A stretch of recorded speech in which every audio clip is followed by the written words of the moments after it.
Tim Walz is now saying about Trump supporters, and forgive me, I'm just reading a quote from Tim Walz, I think I could kick most of their ass. Oh boy, he'd be in trouble. Is there any way to know? Well, he's a loser. You know, I mean, the guy's a loser. He lost an election. He played a part. You know, usually a vice president doesn't play a part, they say. I think Tim played a part. I think he was so bad that he hurt her. But she hurt herself, and Joe hurt them both. They didn't have a great group, but I would probably put him at the bottom of the group.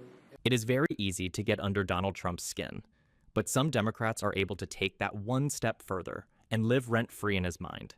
And that is clearly what Governor Tim Walz is doing right now. Not only is Donald Trump talking and tweeting about him all the time, but he's also threatening Tim Walz, which seems like the most common practice of this administration. But he's also wishing violence upon him. It is crazy, the meltdown he just had on an episode of a conservative podcast. We're going to get into it, but before we do, if I could quickly ask you to leave a like on this video, and if you haven't already, hit that subscribe button. It goes a long way, and it really does mean a lot to me. Now, there are a few reasons why Donald Trump is so upset with Tim Walz, but I want to quickly play two clips that I think drove him to say what he did. This violent attack on Tim Walz. These two clips right here. Have they figured it out that the identity piece of this is more important than the actual substance behind it? Well, they've been doing it for decades. I mean, we've saw the welfare queens. They've seen the Southern strategy. We've seen it over and over. It's an old playbook, and we're as dumb as we want to be that we allow them to do this with CRT and ESG and DEI and every three-letter word. And then they demonize people. Yeah, demonize, and they weaponize grievance. They other people. They talk down to people, past people. They humiliate people. They weaponize difficult issues. But the bottom line is, and I think it goes back to what we began with, is, and I applaud you for this, is we cannot continue to be on the defense reacting to this. We've got to go on the offense. We got to meet people where they are. But I also think this, and this is where, this is part of the conversation I'm trying to have, is you got to respect people you disagree with, even, and you can't just dismiss people. This How do you fight it? And well, this notion I think of I could kick most of their ass. I do think that if they want to. I know I can run them, but I don't know if we're going to fall into that place where we want to. Okay, we challenge you to a WWE fight here type of thing. No, but it's a natural reaction. I think it's one of the reasons we're losing so many men. And again, it's multi-ethnic. It's not just white men. We're losing them. We're losing them to these guys online. We're losing them people that I'm bringing on this podcast as well. That's why I brought. These are bad guys, though. These are bad guys. But they exist, and we could deny they exist. They exist. Not only they exist, they persist, and they're actually influencing young kids every single day. How do we push some of those guys back under a rock? I think we have to first understand what their motivations are. I think we have to understand what they're actually doing. And you don't I think that's racism and misogyny? I think there's a lot of that, but I don't think it's exclusively that. When you talk to a guy like Steve Bannon, he talks about working folks, and he talks about how we hollowed out the industrial core of this country. I understand that. But so we can dismiss the notion of election denialism. We could completely dismiss what he did on January 6th, but I don't think you can dismiss what he's saying. Reminds me a lot of what Bernie Sanders was saying. Reminds me a lot of what Democrats said 20, 30 years ago. I'm going to go use the platform that I have and hand them the megaphone to talk about this. I wouldn't do those town halls if I were them either, because they have to defend cutting Medicare, cutting Medicaid, hurting their local public school, fighting a trade war with Canada, just the nonsense, and defending President Musk. So I lived through these in 2010 when the Tea Party was there, and they're telling them that these are outside agitators. I heard a few Democrats in 2010 try and say, oh, don't worry about it. These are outside agitators. They were not. They were my neighbors. Right. And they were mad and confused about what was going to happen. Now, did the Republicans gin those up? Yeah, they threw fuel on that fire. I'm going to go out there and make sure that those folks down in Iowa know that their rep doesn't want to come talk to him, but he voted for this stuff. He voted to defund these things. He voted to make it impossible to talk to the VA and cut 70,000 people to care for our veterans. By the way, many of those 70,000 veterans themselves. So I think, again, this is us going out and talking to people, making the case that people are absolutely clear that both parties are not the same. One stands with Elon Musk, the billionaires, and the dismantling of America as we know it, and one that's going to be there for their families. And if we're not out there, Donald Trump, all the podcasts, all the money will fill that void. Yeah. So, yeah, I'm going. And if they ask, I'll go. And look, I hope people show up at that town hall and say, look, Governor, What are you offering? Are you offering anything better? That's fair. But not to turn your back and not do it, it's dangerous. Dangerous. So, obviously, Donald Trump is pretty furious about the fact that Tim Walz is bringing attention to his attacks on Social Security, Medicaid, and Elon Musk, breaking some of the most important institutions and agencies in our government. That is obviously riling him up. But I think Tim Walz stating what I also believe, that he could probably beat most Trump supporters up, is really what set him off. In an interview that he did with Clay Travis of Outkick, a conservative sports media outlet, Donald Trump responded to Tim Walz saying that, in a way, that was pretty shocking. Tim Walz, I know you talked about Tim Walz saying he could beat up Trump supporters. Did you see Caitlyn Jenner said that she thought she would be able to take him? Who would you take in a battle, Caitlyn Jenner or Tim Walz? Caitlyn all day long, but I also have, Kane. Yeah. How about Kane? Oh, Glenn is an awesome guy. He challenged him. I put up 10 grand for that too. And the challenge is, I don't think Tim Walz has responded By yet. the way, that one will last a second. He's like 7 feet tall. Yeah. He's the biggest human being. He's an awesome guy. He's a great guy too. He's a mayor of a town and he's all MAGA. So, Donald Trump wants Tim Walz to be thrown in the ring with some retired, crazy MAGA wrestler, and he wants to see him beat up. Now, I know some conservatives are probably going to clip this and say, oh, the left is saying that Tim Walz is allowed to beat up MAGA. But Trump can't say Tim Walz didn't say that. He said he could probably beat them up, which is a true assessment of these fake alpha males that are really just misogynistic freaks in MAGA. That is their actual base with young men, unfortunately, in my generation. What Donald Trump is saying is he'd like that to happen. He'd like to see it. And he's also coming from a position of a guy who sent a violent mob to attack the Capitol. So I think we need to take his threats a little bit more seriously than Tim Walz making a joke about how many losers are in Donald Trump's cult of personality. I think there's a big difference there. But like I said, this wasn't the only attack or threat that we see Donald Trump levy against Tim Walz. But the one he said most recently was probably his stupidest.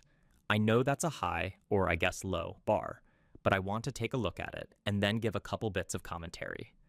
Tim Walz is now saying about Trump supporters, and forgive me, I'm just reading a quote from Tim Walz, I think I could kick most of their ass. Oh boy, he'd be in trouble. Is there any way to know? Well, he's a loser. The guy's a loser. He lost an election. He played a part. Usually a vice president doesn't play a part, they say. I think Tim played a part. I think he was so bad that he hurt her. But she hurt herself, and Joe hurt them both. They didn't have a great group, but I would probably put him at the bottom of the group. I think it's important to point out, and I'm saying this with love for Kamala Harris, that Tim Walz was the only person with a positive approval rating on either ticket in the presidential race. I think Tim Walz had like a +5 approval rating. People really like Tim Walz. So this argument from MAGA that he's some Democratic loser and people rejected him at the ballot box, instead of being flooded with the misinformation and lies that led them to vote for Donald Trump, is just downright ridiculous. People like Tim Walz. That's why he's out on the road. That's why he's drawing huge crowds. That's why he was so great at speaking to Republican voters. He's a normal guy who used a very small Democratic majority in his state to pass some of the most important and progressive legislation we have seen out of any Democratic state. So, yeah, people like Tim Walz. They like the guy who wants to feed kids, make sure parental leave is protected, and hold corporations to account while still running one of the best states for business in the country. Tim Walz is good at this. Donald Trump is not. I don't know how you could say that he is the one with the bad approval rating, while yours tanks to such a degree that your own Republican members of Congress have to run from their own town halls. And of course, that has been one of the biggest action items we've seen lately for Democrats, with AOC, obviously Tim Walz, and Bernie Sanders just yesterday speaking out against Republicans in their own districts. But we also saw someone who is a friend of the show, Greg Kazar, out there with AOC. Actually, Greg announced that, as the leader of the Progressive Caucus in the House, he is sending House progressives to Republican districts. But with that news, I think it's right that we check out a clip from Greg on the road right here. We are not going to let them get away with this. We are not. If these puppet politicians want to represent billionaires instead of the people, then they should lose their jobs in the people's house.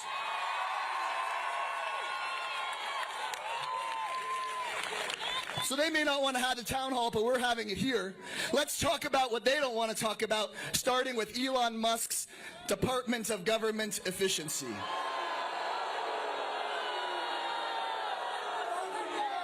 You can understand the whole Doge scam with just two numbers. First number, $8 million a day. Elon Musk gets in government contracts $8 million a day for himself.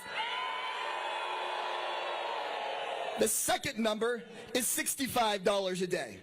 $65 a day is how much a senior who's worked their entire life gets to survive on Social Security. $8 million a day, $65 a day. If they were looking for efficiency, wouldn't they look into Musk's billions of dollars, or the billions of dollars Big Pharma milks from the taxpayers, or the billions of dollars that big tech screws us out of? They don't want to look into that because those corporations fund their campaigns. That's not right. It's not right. They want to come after programs for working people. They get their $8 million a day while they try to cut food stamps for the working class. While Elon Musk makes his $8 million a day in government contracts, he's coming after your grandma's $65 a day. While Musk gets his $8 million a day, he's trying to shut down the Department of Education, trying to shut down the Department of Labor. Musk wants you to work more hours to make him more rich. Musk wants you to pay more taxes to make him more rich. Tucson, I've had enough of this. It's time to say, fire Elon Musk. Fire who? Fire who? Don't fire public school teachers. Fire who? Don't fire nurses. Fire who? Don't fire our veterans. Fire who? Fire who? Well, it's time to talk about how we're going to do it, Tucson.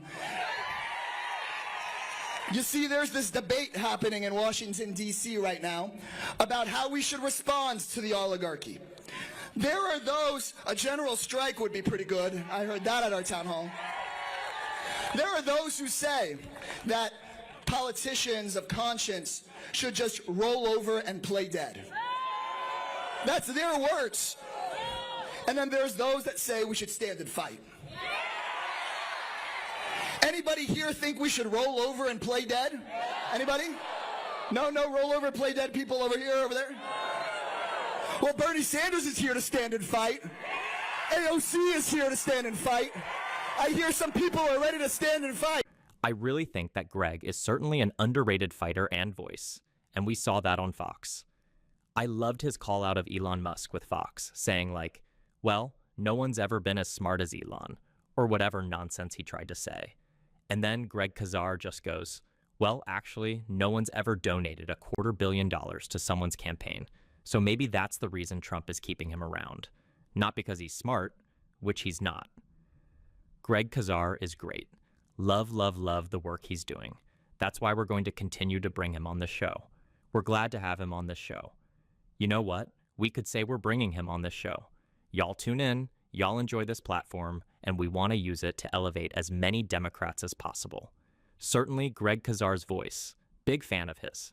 And if you want to support that, as always, you can hit that subscribe button, leave a like on this video, and if you stuck around to the end, you can drop a blue heart in the comments. And until next time, I'll see you.